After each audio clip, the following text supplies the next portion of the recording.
So guys ఈ రోజు video వచ్చేసి అయితే మనకి OnePlus Nord CE4 mobile phone గురించి డీటెయిల్డ్ ఇన్ఫర్మేషన్. సో వీడియోని ఎండ్ వరకు చూడండి, కంప్లీట్ డీటెయిల్డ్ ఇన్ఫర్మేషన్ కోసం. సో ఇందులో కొన్ని నచ్చిన పాయింట్స్ ఉన్నాయి, నచ్చని పాయింట్స్ కూడా ఉన్నాయి. సో నచ్చిన పాయింట్స్ చెప్పే ముందు నచ్చని పాయింట్స్ అయితే చెప్పేద్దాం. సో ఏది నచ్చలేదు అంటే మనకి 3 పాయింట్స్ అయితే నచ్చలేదు. ఫస్ట్ వచ్చేసి NFC తీసేశారు, ఇందులో డాల్బీ అట్మాస్ కూడా తీసేశారు, మ్యాక్రో కెమెరాస్ కూడా ఎలాంటి మ్యాక్రో కెమెరాస్ లేవు.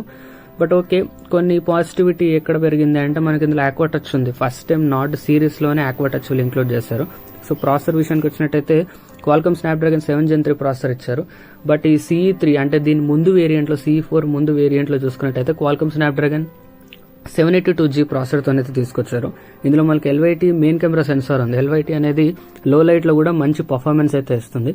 వెయిట్ వచ్చేసి 186 grams, థిక్నెస్ వచ్చేసి 8.4 mm థిక్నెస్ తోనైతే వస్తుంది. మనకి బ్యాక్ హ్యాండ్ సైడ్ వచ్చేసి polycarbonate plastic. But build quality ఎందుకో కొంచెం తగ్గించారనిపించింది, అంటే మనకి యావరేజ్ బిల్డ్ క్వాలిటీ అనిపిస్తుంది. బిల్డ్ క్వాలిటీ మీరు అంతగా ఎక్స్పెక్ట్ చేయలేము. సో పాలికార్బోనేట్ ఈ ప్లాస్టిక్ ఇచ్చే బదులు కనీసం ఒక గ్లాస్ లాంటి మ్యాటీ ఫినిష్ ఇచ్చినా కూడా బాగుండేది అనిపించింది.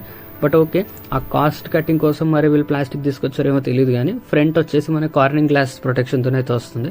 కలర్స్ వచ్చేసి మనకి dark chrome and also marble colours available గా ఉంది. ఇందులో అయితే మనకి L1 సపోర్ట్ ఉండడం వల్ల కంటెంట్ వాచింగ్ కూడా చాలా బాగుంటుంది. మీరు ఒకవేళ కంటెంట్ లవర్ అయితే మీరు అమెజాన్ ప్రైమ్ కానీ నెట్ఫ్లిక్స్ లాంటివి మీరు HD క్వాలిటీలో చూడొచ్చు. నెట్ఫ్లిక్స్ వచ్చేసి మనం HDR లో కూడా చూడొచ్చు.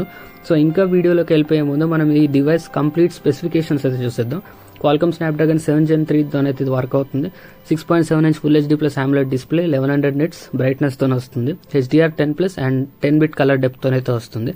అండ్ కెమెరా విషయానికి వచ్చినట్టయితే 50 MP Sony LYT 600+ OIS optical image stabilisation ఉంటుంది. 8 MP ultra wide camera. Front వచ్చేసి 16 MP కెమెరా అయితే ఉంటుంది. 5500 mAh బ్యాటరీ, 100 వాట్ సూపర్ హుక్ ఛార్జింగ్ తోనైతే వస్తుంది. సో ఓకే, ఇది ఈ డివైస్ స్పెసిఫికేషన్స్ గురించి. సో ఆడియో విషయానికి వచ్చినట్టయితే ఇందులో మనకి డ్యూయల్ స్టీరియో స్పీకర్స్ లాంటివి కాకుండా నార్మల్ స్టీరియో స్పీకర్స్ అయితే ఇచ్చారు. సో ఇందులో డాల్బీ అట్మాస్ లేదు. సో ఆడియో గురించి నేను అంతగా ఏం చెప్పలేను. సో ఓకే, డిస్ప్లే విషయానికి వచ్చినట్టయితే 6.7 inch full HD AMOLED display, 10-bit colour depth తో వస్తుంది. HDR 10+, 120Hz refresh rate, 1100 nits peak brightness ఉంటుంది. అంటే మనం డైరెక్ట్ సన్లైట్ లో కూడా ఇది నార్మల్ గా వాడినట్టుగా అయితే వాడుకోవచ్చు. అంటే బ్రైట్నెస్ 1100 nits సరిపోద్ది అంటే సరిపోతుంది. సో ఒక మంచి ఇనిషియేటివ్ తీసుకొచ్చారు డిస్ప్లే విషయంలో అని చెప్పుకోవచ్చు. అండ్ ఈ బడ్జెట్ సెగ్మెంట్ లోనే 7 Gen 3 ప్రాసెసర్ తీసుకురావడం కూడా నాకు చాలా బాగా అనిపించింది. మీరు ఒకవేళ గేమింగ్ కోసం ఈ ఫోన్ కొందాం అనుకున్నా కూడా గుడ్ గేమింగ్ ఎక్స్పీరియన్స్ ఇచ్చేందుకైతే ఈ ఫోన్ హెల్ప్ అవుతుంది. ఎందుకంటే ఇందులో మనకి LPDDR4X కి సంబంధించిన ర్యామ్, UFS 3.1 కి సంబంధించిన స్టోరేజ్ తోనైతే వస్తుంది. బట్ నాకేమనిపించిందంటే ఇంకొంచెం LPDDR5 వరకు ఇది అప్డేట్ చేసినా కూడా బాగుండేది అనిపించింది. బట్ ఓకే, చెప్పానుగా ఆ కాస్ట్ మెయింటెనెన్స్ కోసం వీళ్ళు ఇలా చేస్తారేమో, మరి చూడాలి. వాళ్ళ నుంచి ఎలాంటి ఇంకా ఇదేం చెప్పరుగా. సో ఓకే, బేస్ మోడల్ వచ్చేసి మనకి 8GB ర్యామ్ ప్లస్ 128 తోనైతే వస్తుంది. టాప్ వచ్చేసి 8GB ర్యామ్ ప్లస్ 256 తోనైతే వస్తుంది. అండ్ మనం 8GB ర్యామ్ ప్లస్ 8GB అంటే మనం ఎక్స్పాన్షన్ వాడుకోవచ్చు, అంటే రోమ్ ని ర్యామ్ లా వాడుకోవచ్చు. బట్ అది వేస్ట్ అని చెప్పుకోవచ్చు. సో నెక్స్ట్ వచ్చేసి ఇందులో మనకి 7 5G బ్యాండ్స్ ని సపోర్ట్ చేస్తుంది. 7 సరిపోద్దా అంటే నార్మల్ గా మీరు normal day to day life లో అయితే మీకు ఇంతవరకు అయితే ఓకే సరిపోద్ది. సో కెమెరా విషయానికి వచ్చినట్టయితే 50 MP మెయిన్ కెమెరా, అది కూడా మనకి సోనీ LYT 600 సెన్సార్ తో వస్తుంది.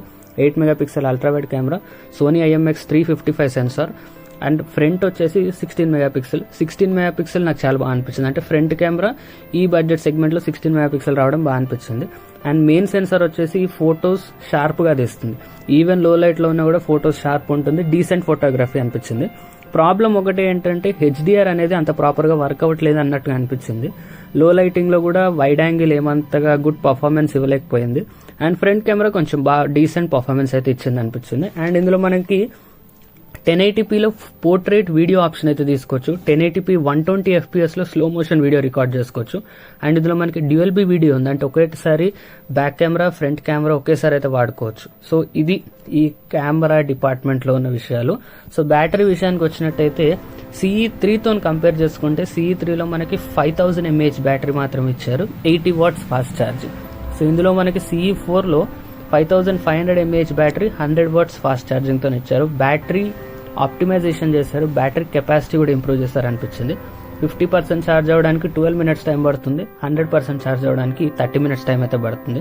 ఆన్ స్క్రీన్ టైం విషయానికి వచ్చినట్టయితే 7 hours ఆన్ స్క్రీన్ టైం అయితే ఉంటుంది. సో మీరు ఒకవేళ కంటెంట్ గా మీరు యూట్యూబ్ 4K HDR వీడియోలు చూసినా కూడా ఒక 25 to 30% బ్యాటరీ డ్రాప్ అయ్యే అవకాశాలు అయితే ఉన్నాయి ఫుల్ మూవీ చూస్తే కూడా. సో సాఫ్ట్వేర్ విషయానికి వచ్చినట్టయితే 2+3 అని చెప్తున్నారు. 2 years Android updates and 3 years security updates. ఇదైతే మనకు ఆక్సిజన్ OS 14 పైన రన్ అవుతుంది, Android 14 out of the box.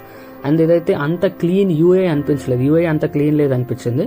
But ఇందులో మనకు కస్టమ్ యూఐ ఉంది, గూగుల్ డైలర్తో వస్తుంది. అంటే మనం ఒకవేళ ఫోన్ చేసినప్పుడు రికార్డ్ చేస్తే అవతల వాళ్ళకి అనిపిస్తుంది. బట్ ఓకే, మీరు డైలర్ డౌన్లోడ్ చేసుకొని మీరు అందులో నుంచి రికార్డ్ చేసుకోవచ్చు. సో దానివల్ల అయితే వాళ్ళకే అనిపించదు. సో సెన్సార్స్ విషయానికి వచ్చినట్టయితే మనకి ఇందులో accurate and fast in display finger print censor కూడా ఉంది. అన్ని సెన్సార్స్ ఉన్నాయి, జైరోస్కోప్ కానీ మ్యాగ్నెటోమీటర్ కానీ ఇలాంటివి అన్ని సెన్సార్స్ ఉన్నాయి. సో బెంచ్ బాక్స్ స్కోర్స్ కూడా చూపిద్దాం అనుకున్నాను కానీ సో డివైస్ ఇనిషియల్గా నేను చూడనందువల్ల సో ఇంకా బెంచ్ బాక్స్ స్కోర్స్ అయితే రివీల్ చేయట్లేదు. ఇన్బాక్స్ కంటెంట్స్ విషయానికి వచ్చినట్టయితే మనకి రెడ్ కేబుల్ క్లబ్ కార్డ్ ఉంటుంది, ఇనిషియల్గా డివైస్ ఉంటుంది, సిమ్ ఎజెక్టర్ ఉంటుంది, కేస్ ఉంటుంది, ఒక వెల్కమ్ లెటర్ ఉంటుంది, 100 watts ఛార్జర్ ఉంటుంది, Type-C కేబుల్ ఉంటుంది. సో ఈ 25,000 సెగ్మెంట్లో ఈ బాక్స్లో అన్ని ఇచ్చారు. సో అన్నీ ఉన్నాయి బాక్స్లో అయితే. ప్రీ అప్లైడ్ స్క్రీన్ గార్డ్ కూడా ఉంటుంది. బట్ నా రిక్వెస్ట్ ఏంటంటే ప్రీ అప్లైడ్ స్క్రీన్ గార్డ్ వాడకండి. సో మీరు వాడినా కూడా మీకు తెలుస్తుంది, కొన్ని రోజులు వాడగానే మళ్ళీ స్క్రాచెస్ వస్తుంటాయి దానిపైన. సో మళ్ళీ స్క్రీన్ గార్డ్ వేయించుకోవాల్సి వస్తుంది. సో ఓకే, CE 3తో కంపేర్ చేసుకున్నట్టయితే CE 4లో డిజైన్ కొంచెం అప్గ్రేడ్ చేశారు అనిపించింది. అంటే CE 3లో కొంచెం పెద్ద పెద్ద కెమెరాస్ ఉంటాయి, బట్ CE 4లో చూసుకున్నట్టయితే కెమెరా సైజ్ చిన్న చేశారు. CE 3లో 2 కెమెరాస్ ఉంటాయి, CE 4లో కూడా 2 ఉన్నా ఒక ఫ్లాష్ లైట్ వస్తుంది. సో లుక్ పరంగా చూసుకున్నట్టయితే CE 3తో కంపేర్ చేస్తే CE 4 మాత్రం కొంచెం బాగా అనిపించింది. బట్ ఓన్లీ ఒక విషయం నచ్చింది ఏంటంటే NFC లేదు, డాల్బీ అట్మాస్ లేదు, అండ్ మ్యాక్రో కెమెరా కూడా లేదు. మ్యాక్రో కెమెరా లేకున్నా ఎందుకంత డిఫరెన్షియేషన్ రాదు అని ఎందుకంటున్నానంటే మ్యాక్రో కెమెరా ఉన్నా కూడా 2 megapixel 3 megapixel ఉంటుంది. సో అంతలో మనం మరీ మ్యాక్రో షాట్స్ ఏమంతా తీసుకోవడానికైతే అంత బాగుండదు. సో మ్యాక్రో కెమెరా వాళ్ళు 2-3 megapixel ఇచ్చినట్టయితే సో అది లేకపోయినా మనకి ఎలాంటి చేంజ్ అయితే ఉండదు. బట్ ఇది ఇందులో అనిపించింది. సో ఓవరాల్ ప్రైజింగ్ విషయానికి వచ్చినట్టయితే 24,999 అయితే పడుతుంది. సో ఎఫెక్టివ్ అంటే నేను ఎఫెక్టివ్ అని చెప్పలేను. So already mobile phone release అయ్యి 1 month పైగానే అవుతుంది అనుకుంటా. సో అప్పుడే చేద్దాం అనుకున్నా, బట్ మనం మళ్ళీ ఛానల్ రీబూట్ చేస్తాం కదా, సో అందుకు ముందున్న మొబైల్ ఫోన్స్ కూడా రివ్యూ అయితే చేస్తున్నా. సో ఓవరాల్గా చెప్పాలంటే గుడ్ మొబైల్ ఫోన్. మీరు ఒకవేళ గేమింగ్ పరంగా చూసుకున్నా కూడా ఫోన్ బాగుంటుంది. కెమెరాస్లో కూడా మరీ పిచ్చగా తీసుకుంటానంటే మాత్రం అంత బాగుండదు, కానీ నార్మల్ డీసెంట్ ఫోటోగ్రఫీ అయితే ఇస్తుంది మొబైల్ ఫోన్. సో ఇది గైస్ ఈ video OnePlus Nord CE 4 5G mobile phone గురించి. ఈ వీడియో మీకు నచ్చినట్టయితే వీడియోని లైక్ చేయండి, ఛానల్ని సబ్స్క్రైబ్ చేసుకోవడం మర్చిపోకండి, మీ ఫ్రెండ్స్ అండ్ ఫ్యామిలీ కూడా షేర్ చేయండి. Thank you for watching.